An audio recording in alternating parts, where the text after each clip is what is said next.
The toxic cradle. The year was 2457, and Earth was no longer the blue marble it had once been. From space, it appeared as a sickly, swirling mass of green and brown, obscured by thick, ashen clouds. The planet that had given birth to humanity had become its prison and its shield. Commander Ilara Jong stood at the reinforced viewport of Bunker Prime, her dark eyes scanning the desolate landscape beyond. The surface of Earth was a toxic wasteland, a result of centuries of warfare, unchecked pollution, and catastrophic climate change. Yet, ironically, it was this very hostility that now protected the remnants of humanity from an even greater threat. "Commander," a voice crackled through her earpiece, "we've detected an anomaly in Sector 7. Possible breach in the atmospheric defense grid." Ilara's jaw tightened. "On my way," she responded, turning sharply on her heel and striding towards the command center. The corridors of Bunker Prime were a marvel of engineering, a testament to human ingenuity in the face of extinction. Thick walls of reinforced concrete and advanced alloys kept the toxic atmosphere at bay, while a complex system of filters and scrubbers ensured the air inside remained breathable. Hydroponic gardens lined the walls, bathed in artificial sunlight, providing both sustenance and a reminder of the world that once was. As Ilara entered the command center, a hush fell over the room. Dozens of screens flickered with data streams and surveillance feeds, monitored by a team of Earth's brightest minds. "Report," Ilara barked, her voice carrying the weight of authority. Dr. Ravi Mehta, chief scientist of Bunker Prime, stepped forward. His weathered face was etched with concern. "Commander, our long-range sensors detected a small craft entering Earth's atmosphere approximately 30 minutes ago. It doesn't match any known human designs." A murmur rippled through the room. The implications were clear. Aliens had come to Earth. Ilara's mind raced. For centuries, humanity had hidden in its underground cities, knowing that the toxic hellscape above was their only defense against potential extraterrestrial threats. They had long ago realized that any civilization capable of interstellar travel would see their broken world as nothing more than a resource to be exploited. The surface had been deliberately kept uninhabitable, a deadly trap for any who dared to land. "Show me," Ilara commanded. The main screen flickered to life, displaying a grainy image of a sleek, silver craft descending through the roiling clouds.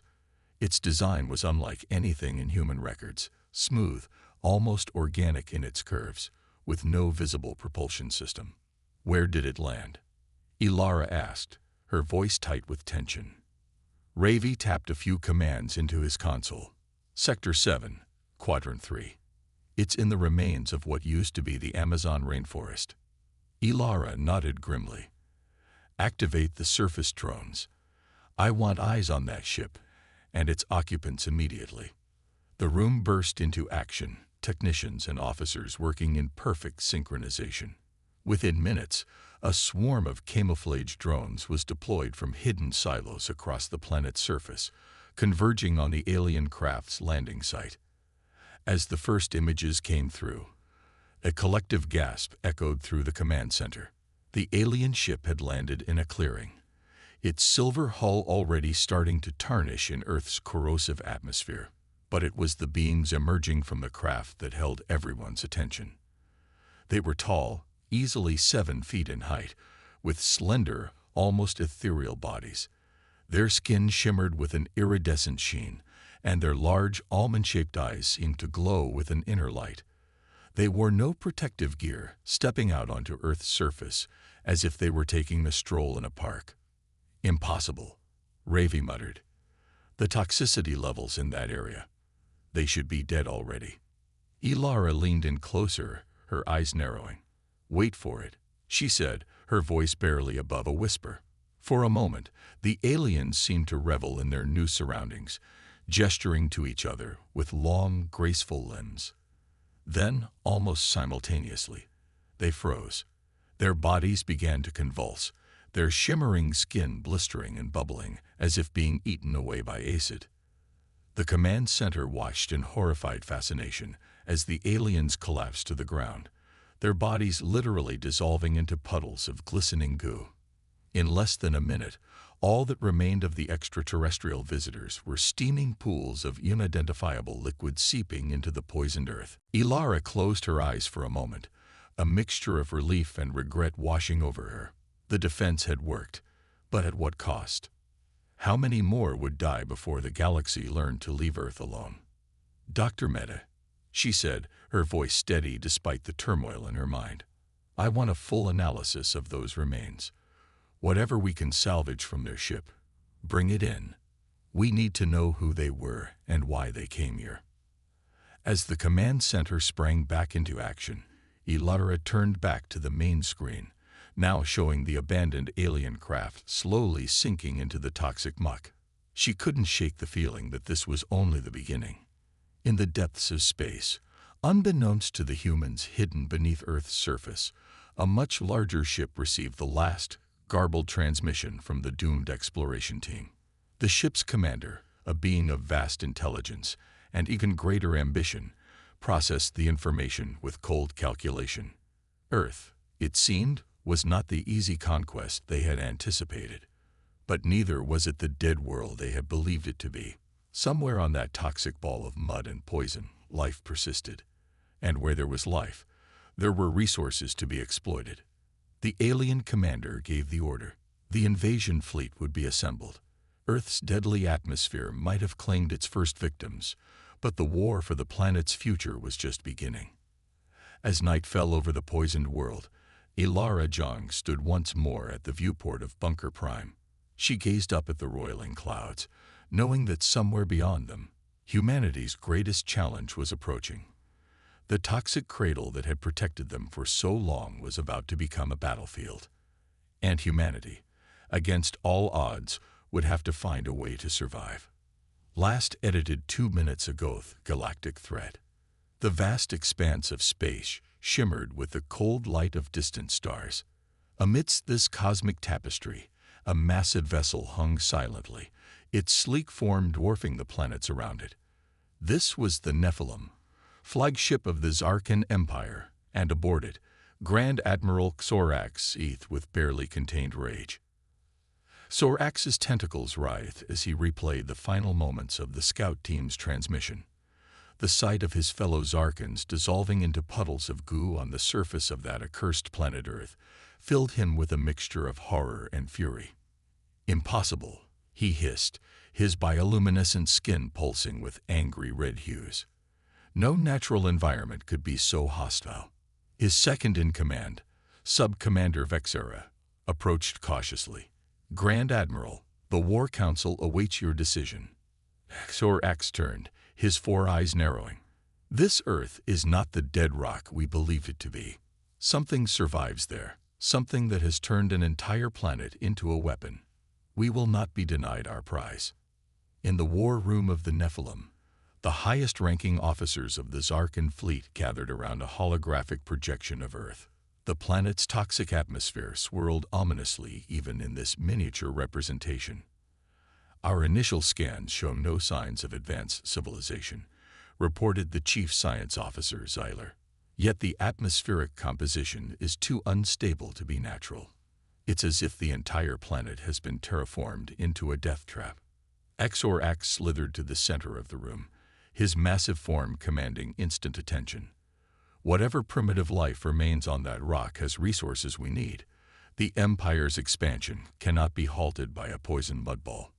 He turned to his chief strategist. Prepare the fleet. We will scour every inch of that planet's surface. If there is life hiding there, we will root it out.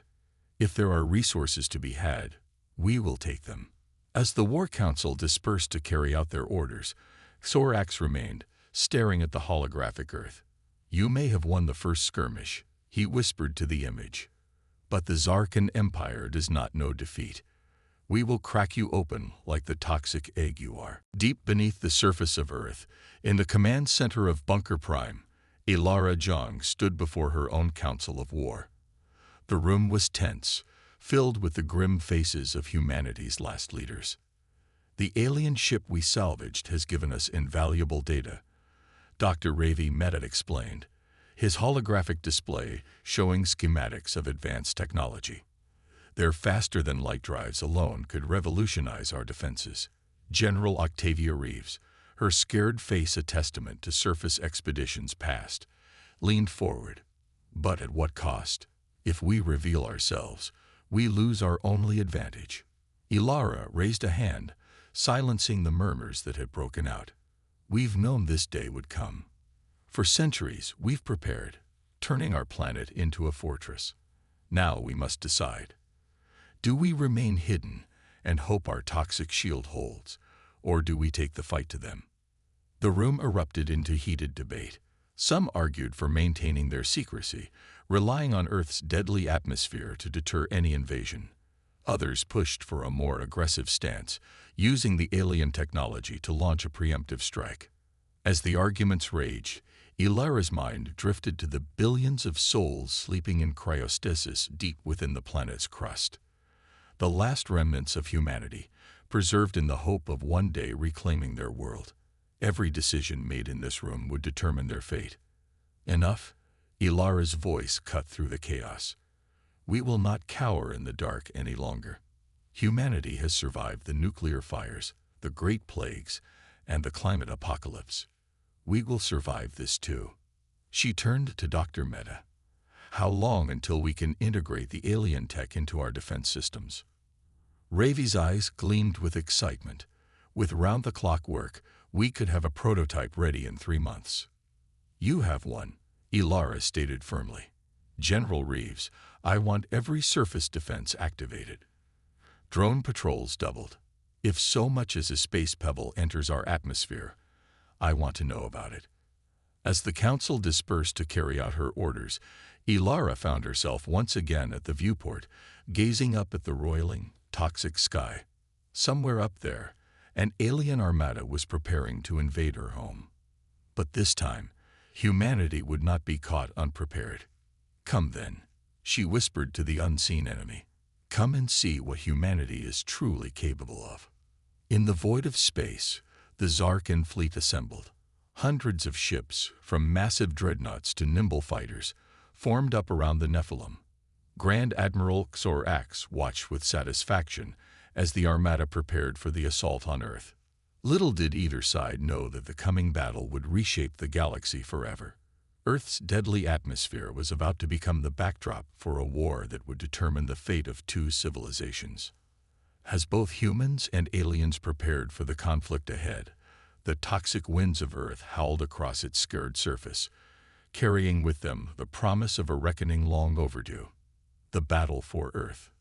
The sky above Earth churned with unnatural violence as the Zarkin fleet pierced the upper atmosphere. Massive ships, their hulls gleaming with an otherworldly sheen, pushed through the toxic clouds, leaving trails of corroding metal in their wake. Grand Admiral Xorax stood on the bridge of the Nephilim, his tentacles twitching with anticipation. Status report, he demanded, eyes fixed on the sickly green planet below. Atmospheric corrosion at 15% and climbing, Admiral, reported a junior officer. Shields are holding, but they won't last indefinitely in this environment. Xorax's skin pulsed with determination. It matters not. We'll crack this planet's secrets before our ships give out. Commence the landing operation. Across the fleet, dropships detached from their mother vessels, plummeting towards the Earth's surface. Each was packed with Zarkin troops in advanced environmental suits designed to withstand the harshest conditions. But Earth had other plans. Deep within Bunker Prime, alarms blared as sensors detected the incoming invasion force. Commander Ilara Jung strode into the command center, her face set in grim determination. Status report, she barked, echoing her alien counterpart light years above. Dr. Ravi Mehta's fingers flew over his console. Massive incursion detected, Commander. Hundreds of ships entering the atmosphere. Our surface sensors are going haywire. Ilara nodded, her mind already formulating strategies. Activate Protocol Omega. Let's show these invaders why Earth has been left alone for so long. Across the planet's surface, hidden silos burst open. Swarms of drones, each no larger than a hummingbird, took to the skies. They carried no weapons, no explosives. Their payload was far deadlier, concentrated capsules of Earth's most toxic atmosphere. As the alien dropships descended, they found themselves engulfed in clouds of hypercorrosive gas. Metal bubbled and melted, environmental suits ruptured, and Zarkan troops screamed in agony as Earth's poisonous embrace consumed them. On the Nephilim, Sorax watched in horror as dropship after dropship winked out of existence on his tactical display. "Impossible," he roared. "What manner of defense is this?" But the battle was far from over. The Zarkan fleet, realizing the danger of close approach, began an orbital bombardment. Energy beams and plasma bolts rained down on the planet, vaporizing swathes of the toxic atmosphere and scorching the already scared Earth. In Bunker Prime, the command center shook with each impact. "They're targeting our atmospheric generators," shouted General Reeves, steadying herself against a console. "If they take those out, we lose our primary defense." Ilara's mind raced. The alien weaponry was beyond anything they had anticipated. Earth's toxic shield was formidable, but it couldn't withstand this level of assault indefinitely. "Dr. Mehta," she called out, "is the prototype ready?" Ravi nodded, sweat beading on his forehead. "Yes, but it's untested. We have no idea what it might do." "We're out of options," Ilara declared. "Initiate Project Lazarus." Deep beneath the Earth's crust, in a chamber larger than any city, a massive device hummed to life. It was a patchwork of human ingenuity and salvaged alien technology, a machine that defied the laws of physics as humanity understood them. As power surged through its circuits, the device reached out, tapping into the very fabric of reality. The effects were immediate and breathtaking. In orbit, the Zarkan fleet suddenly found itself enveloped in Earth's toxic atmosphere. The poisonous clouds, defying gravity and the vacuum of space, billowed around the alien ships. Sorax stared in disbelief as his mighty armada began to disintegrate around him. "Retreat," he bellowed, his composure finally breaking. Full retreat. But it was too late for many. Ships corroded and collapsed, their dying crews exposed to the void of space. Those that managed to engage their faster-than-light drives did so frantically, fleeing the green planet that had become the stuff of nightmares. On Earth, Ilara and her team watched in awe as their gambit paid off. The prototype had not only extended Earth's atmosphere into space, but had weaponized it on a scale they had never imagined possible. As the last of the alien ships disappeared from their sensors, a cheer went up in the command center. Humanity had faced its greatest threat and emerged victorious. But Ilara's celebration was short-lived. As the adrenaline of battle faded, the true implications of what they had done began to sink in. "Dr. Mehta," she said quietly, "what exactly did we just do to our planet?" Ravi's face was a mixture of excitement and terror as he studied the incoming data. "Commander, I think we just gave Earth a new atmosphere. And it's spreading." On screens around the room, they watched as the toxic green clouds that had been Earth's shield for centuries began to shift and change. Tendrils of cleaner air began to appear, snaking through the poisonous miasma. "My God," whispered General Reeves. "Are we terraforming our own planet?" As the implications of their actions began to unfold, Ilara realized that the battle for Earth was far from over.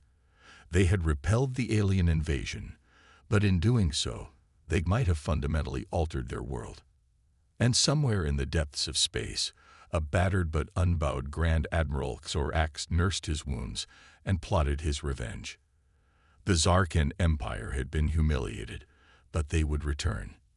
And next time, they would be prepared for whatever hellish defenses the Earth could muster. The war for Earth's future had only just begun. Secrets of survival. In the weeks following the Zarkan invasion, Earth underwent a transformation unlike anything seen since the planet's formation. The toxic green atmosphere that had been humanity's shield for centuries was changing, shifting into something new and unpredictable. Commander Elara Jong stood in an environmental suit at the entrance of Bunker Prime. The massive blast doors opened for the first time in generations. Before her stretched a landscape that was alien yet hauntingly familiar. The sky above was a swirling canvas of green and blue, toxic clouds giving way to patches of clear air. On the horizon, where once there had been only desolation, tiny specks of green were appearing, the first plants to grow on the surface in hundreds of years. "It's beautiful," breathed Dr. Ravi Mehta, standing beside her, "and terrifying." Elara nodded, her eyes never leaving the transformed world before her. "What's the latest data showing?" Ravi consulted his tablet. "The atmospheric change is accelerating. The Project Lazarus device didn't just extend our atmosphere, it's actively transforming it. At the current rate, we could have a breathable atmosphere planet-wide within a decade." The implications were staggering. For centuries, humanity had hidden underground, using the toxic surface as a defense against alien incursion. Now that shield was dissolving, leaving them exposed. "And what of our guests?" Elara asked, referring to the Zarkan ships and bodies they had managed to recover. "That's where things get interesting," Ravi said, his voice dropping to a near whisper despite their isolation. "We've been studying their biology, their technology. Commander, I don't think the atmospheric defense was what really killed them." Elara turned sharply. "Explain." "Their environmental suits should have protected them, at least for a short time. But they died almost instantly upon exposure. It's as if—" Ravi hesitated, then plunged on. "It's as if Earth itself rejected them." Before Elara could respond, an alarm blared from Ravi's tablet. His eyes widened as he read the incoming data. "Commander, we're detecting multiple FTL signatures approaching the solar system. The Zarkan are coming back." Elara's mind raced. The planet was in flux, their primary defense rapidly disappearing. They needed answers, and they needed them fast. "Dr. Mehta, I want you to gather every scrap of data we have on the Zarkan and our own biological adaptations." "General Reeves," she said, activating her comlink, "prepare our orbital defenses. We may need to take this fight off-world." As they rushed back into the bunker, Elara cast one last look at the changing sky. Earth had protected them for so long. Now it was humanity's turn to protect Earth. In the depths of space, the Zarkan fleet approached, their ships bristling with new weapons and defenses. Grand Admiral Xorax, his body still bearing the scars of their last encounter with Earth, addressed his war council. "We underestimated these humans before," he growled, his tentacles writhing with barely contained rage. "We will not make that mistake again. Our new bioshields will protect us from their atmospheric weapons. This time, we will scour every inch of that planet until we find what makes it so deadly." But even as he spoke, doubt gnawed at the edges of his mind. The ease with which Earth had decimated their first invasion force went beyond mere technological superiority. There was something fundamentally wrong about that planet, something that defied explanation. As the Zarkan fleet entered the solar system, they were met with a sight that gave even the battle-hardened Xorax pause. Earth's atmosphere, once a uniform toxic green, now swirled with blues and whites. And in orbit around the planet, a defensive grid had sprung up. A network of satellites and stations that had not been there before. "Impossible," Xorax breathed. "How could they have built all this in so short a time?" On Earth, in the newly established orbital command center, Elara Jong watched the approaching Zarkan fleet with a mixture of determination and something approaching pity. "They still don't understand," she said softly. Dr. Mehta, monitoring the incoming data, nodded in agreement. "The analysis is conclusive, Commander. Our prolonged exposure to Earth's toxic environment didn't just force us to adapt. It fundamentally changed us at a genetic level." General Reeves, her scarred face illuminated by the glow of tactical displays, grunted. "In English, Doc, what does that mean for the fight ahead?" Ravi took a deep breath. It means that we're not just natives of Earth anymore. We've become part of its defense mechanism. Our bodies, our technology. It's all an extension of the planet itself. Ilara's eyes widened as the implications sank in. Earth isn't just our home, she whispered. It's become a part of us. And we've become a part of it. A new era dawns. The void of space erupted into a dazzling display of light and energy as the Zarkin fleet engaged Earth's orbital defenses. Beams of concentrated atmospheric toxins lanced out from Earth's satellites, while the alien ships returned fire with weapons reverse-engineered from their previous encounter. On the bridge of the Nephilim, Grand Admiral Xorax watched with growing unease as his carefully laid plans began to unravel. How are they anticipating our every move? He snarled, his skin pulsing with angry red bioluminescence. Admiral, his science officer reported, tentacles trembling. We're detecting bizarre energy signatures from the planet's surface. It's as if the entire planet is alive.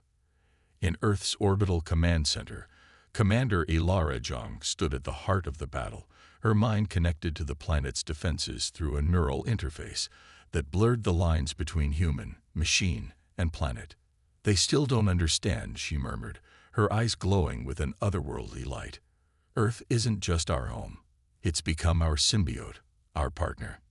Dr. Ravi Mehta monitored Ilara's vital signs with a mixture of awe and concern. The connection between the commander and the planetary defense system is beyond anything we anticipated. It's as if she can feel every weapon, every shield, every blade of grass. Ilara finished, her voice distant. Every microbe in the soil. We are Earth, and Earth is us. With a thought, Ilara redirected a swarm of orbital platforms, engulfing a wing of Zarkin fighters in a cloud of corrosive gas. The alien ships disintegrated, their advanced shields useless against the planet's natural defenses. But the Zarkan were nothing if not adaptable. Realizing the futility of a direct assault, Xorax ordered a change in tactics. "Prepare the world breaker," he commanded, his voice filled with grim determination. "If we cannot take this planet, we will shatter it." As the massive Zarkan dreadnought moved into position, its main cannon charging with enough power to crack a planet's crust, Ilara felt a tremor of fear ripple through Earth's consciousness. "No," she whispered, her connection to the planet allowing her to sense the impending danger. "We didn't come this far, survive so much, only to fall now." In that moment of crisis, something extraordinary happened. The symbiosis between humanity and Earth, forged over centuries of adaptation and survival, reached a new level of harmony. Ilara felt her consciousness expand, merging not just with the planet's defenses, but with every human mind connected to the network. Billions of souls, those awake and those still in cryosleep, joined in a singular purpose. The will of humanity and the power of Earth became one. As the world breaker fired its planet-killing beam, the very fabric of space around Earth seemed to warp and twist. The deadly energy was caught in a gravitational lens, bent back upon itself, and the Zarkin fleet. Xorax watched in horror as his mighty armada was engulfed in the very destruction he had meant to unleash on Earth. Ships crumbled, atmospheres vented, and in a final blinding flash, the Nephilim itself was torn apart. In the aftermath of the battle, as the debris of the Zarkin fleet burned up in Earth's newly healing atmosphere, Ilara found herself standing once again at the entrance to Bunker Prime. This time, however, she wore no environmental suit. The air, while still tinged with the remnants of its toxic past, was breathable. "It's over," Dr. Mehta said, joining her. "We've won." Ilara shook her head, a small smile playing on her lips. "No, Ravi, it's just beginning." In the days that followed, the true extent of Earth's transformation became clear. The planet's toxic shield, no longer needed for defense, was being rapidly converted into a new life-sustaining atmosphere. Long-dormant seeds, preserved in the soil for centuries, began to sprout, painting the landscape with green. But the changes weren't limited to the environment. Humanity, through its deep connection with the planet, had evolved. They could survive in conditions that would kill any other species, their bodies capable of adapting to virtually any environment. As the cryosleep chambers were slowly awakened, bringing billions of humans back to a world they barely recognized, Earth took its first steps into a new era. The planet that had once been a toxic prison had become a fortress of life, a beacon of resilience in the galaxy. Word of Earth's victory spread across the stars. Other alien races, once wary of the toxic death world, now approached with curiosity and caution. They found not the primitive savages they expected, but a species tempered by adversity and uniquely bonded with their homeworld. Ilara, now serving as Earth's ambassador to the stars, stood aboard humanity's first true starship. As they prepared to venture out into the galaxy, she reflected on the long, harsh road that had led them here. "We turned our greatest weakness into our ultimate strength," she mused, watching as the blue marble of Earth receded in the viewscreen. "Our toxic cradle became the crucible of our evolution." Dr. Mehta, now silver-haired but still sharp as ever, nodded in agreement. "And now we carry a piece of Earth with us wherever we go. We are no longer just its children, but its guardians."